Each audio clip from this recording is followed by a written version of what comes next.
আমাদের পর্যটন ও পরিষদীয় দপ্তরের মাননীয় মন্ত্রী সতীর্থ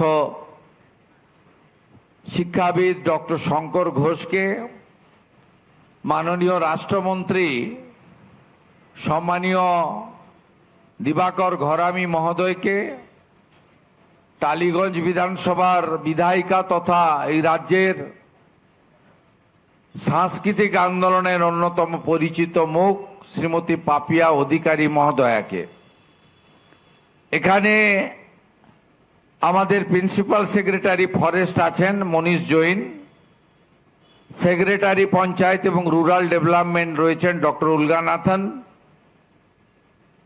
কলকাতা পুলিশের নগরপাল তথা commissioner senior IPS Ajay Nanda রয়েছেন এবং আমাদের মধ্যে Kolkata police, Kolkata corporation, forest department এবং অন্যান্য সাথী দপ্তরগুলির লোকেরা ছাড়াও আমার মুখ্য উপদেষ্টা ডক্টর সুব্রত গুপ্ত আইএস মহোদয় রয়েছেন। আমি ডক্টর গুপ্তকে বিশেষভাবে ধন্যবাদ জানাবো। তিনি আমাকে নানা ক্ষেত্রে সুপরামর্শ দিয়ে সরকারকে এগিয়ে নিয়ে যাওয়ার ক্ষেত্রে গুরুত্বপূর্ণ ভূমিকা নিচ্ছেন।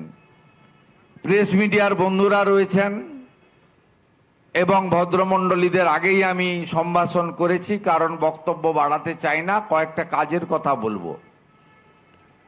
গতকাল আমরা 100 দিন পূরণ করেছি। 100 দিন এমন কিছু নয়, তার মধ্যেও রাষ্ট্রীয় সুরক্ষা, সাংবিধানিক কর্তব্য, জনকল্যাণমুখী কর্মসূচি এবং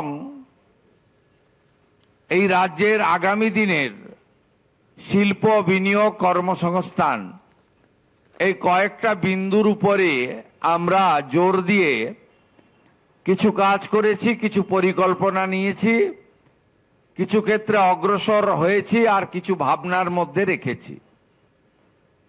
আমি এখান থেকে আরো দুটো জায়গায় যাব। প্রচুর মহিলা অপেক্ষা করে আছেন, মহাজাতি সদনে এবং ধনধান্য স্টেডিয়ামে।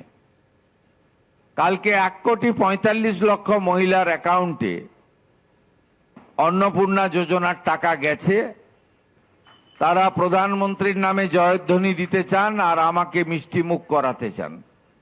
আমাকে তাদের কাছে যেতে হবে। এবিপি আনন্দ, এগিয়ে থাকে, এগিয়ে রাখে।